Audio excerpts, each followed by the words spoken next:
Itu ketika Allah mengatakan saya yang atur turunnya hujan. Ketika menurunkan aturan itu, kalimat yang ditampilkan itu manfaat. Jadi sesungguhnya ketika hujan diturunkan oleh Allah, Allah ingin menurunkan manfaat bagi kehidupan kita. Cuman kalau kemudian jadi banjir, jadi musibah dan sebagainya, disitulah kemudian kita bisa melihat pada diri kita. Turunnya manfaat, kenapa kemudian menjadi musibah? Coba dicek. Barangkali Allah ingin mengingatkan, ada yang kurang baik dalam tata letak kota itu. Ada yang kurang baik dalam penyumbatan di tempat-tempat mengalirnya air. Kalau tidak diturunkan, saat ini mungkin ke depan ada bencana yang lebih besar lagi. Karena itu jika terjadi yang demikian teman-teman sekalian, mau musim hujan atau yang lainnya, pertama syukuri nikmat Allah itu. Kalau terjadi nampak turun pada kita terasa kurang menyenangkan, maka coba sikapi bagaimana kita berintrospeksi.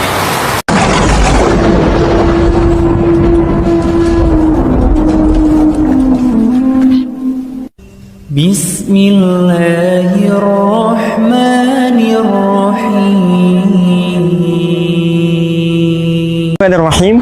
Assalamualaikum warahmatullahi wabarakatuh.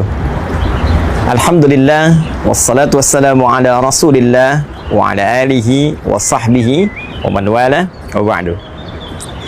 Saudara-saudariku, pernah tahukah Anda bahwa Nabi Ayyub alaihi salam pernah diuji oleh Allah dengan mengalami kebangkrutan? Seluruh hewan ternaknya mati. Aset perkebunannya terbakar habis. Pernah tahukah Anda bahwa Nabi Ayyub pun alaihi salam pernah diuji oleh Allah Subhanahu wa taala dengan diwafatkannya seluruh anak keturunan?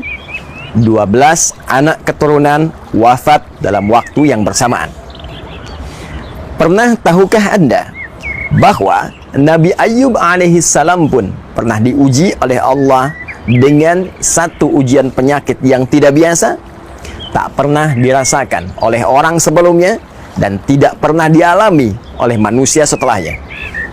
Dan pernah tahukah Anda, dalam setiap ujian yang dirasakan tadi, tak pernah hadir di lisan beliau kegelisahan yang diungkapkan dengan segala cacian, tidak pernah ada makian, tidak pernah ada rasa pesimis, tidak pernah ada keluhan yang berlebihan. Saudaraku, yang terjadi dalam setiap ujian yang dititipkan oleh Allah untuk meningkatkan keyakinan dan iman beliau kepada Allah Subhanahu wa taala selalu diiringi dengan peningkatan ibadah yang luar biasa dari setiap tahap ujian yang dilalui. Beliau justru baru bermohon kepada Allah Subhanahu wa taala agar dianugerahi kesembuhan saat penyakit yang dimaksudkan mulai terasa menghambat kualitas ibadah beliau kepada Allah Subhanahu wa taala. Quran surah ke-21 tentang kisah para nabi Al-Anbiya di ayat ke-83 sampai dengan 84 menjadi penerang kepada kita semua tentang bagaimana cara Nabi Ayyub memohon kesembuhan kepada Allah Subhanahu wa taala. Wa ayyuba idh nada rabbahu anni massani dhurru wa anta arhamur rahimin. Dan kami buka kisah Ayyub alaihi salam ketika beliau bermohon dengan khusyuk kepada Rabbnya, ya Allah, penyakit ini sudah mulai menghambat hamba untuk ibadah, sudah mulai menyakiti hamba, dan rasa sakit ini bukan hanya sekedar sakit berupa penyakit, tapi sudah mulai mengganggu hamba untuk ibadah kepadamu ya Rabb. Kalau cuma penyakit yang tidak mengganggu hamba untuk ibadah, hamba bisa menerimanya. Tapi kalau penyakit ini sudah mulai mengurangi cara hamba ibadah, mengurangi kualitas hamba untuk ibadah, maka hamba mohon kepadamu ya Rabb, anugerahkan kesembuhan agar hamba bisa ibadah maksimal seperti sebelumnya. Sungguh ya Allah, hanya Engkau yang menyayangi hamba. Jika pada yang maha penyayang saja tidak menyembuhkan, lantas kepada siapa lagi hamba mesti memohon? Pernah tahukah Anda, ketika kalimat ini dipanjatkan, bagaimana respon ilahi dalam menjawabnya? Turun ayat ke-84 untuk memberikan gambaran kepada kita secara cepat. Fastajabna lahu wa kashafna ma bihi min dhurrin wa atainahu ahlahu wa mithlahum ma'ahum rahmatan min indina wa dzikra lil 'abidin. Tidak menunggu lama, Allah langsung merespon seruan hamba terkasihnya.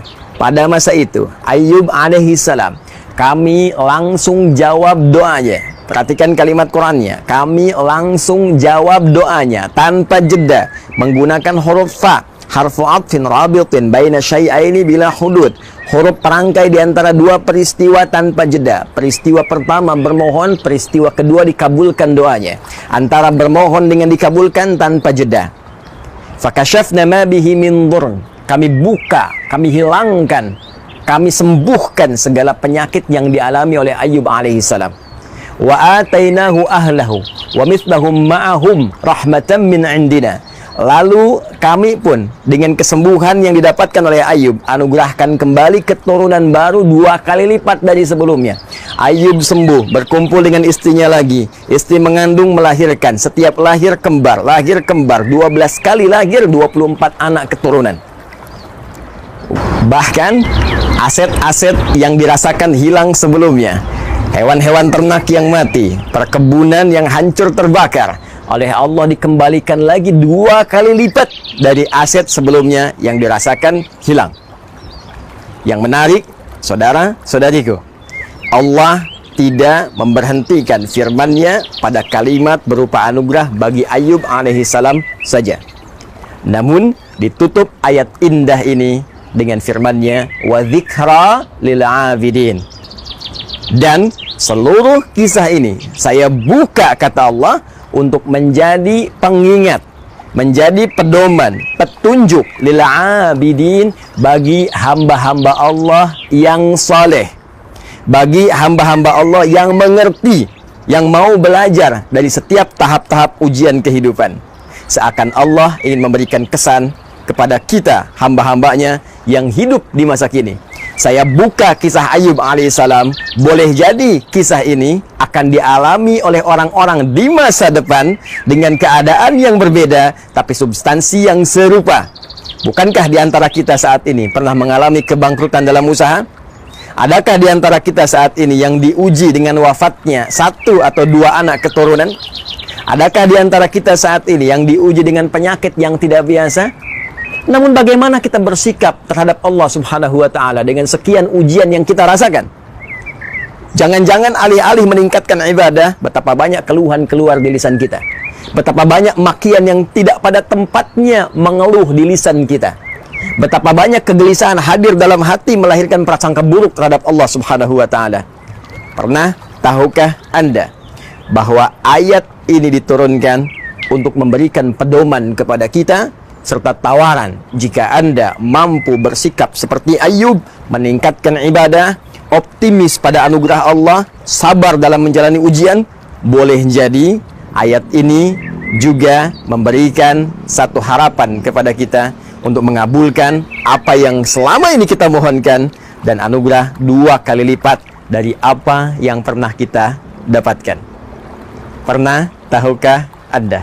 Assalamualaikum warahmatullahi wabarakatuh.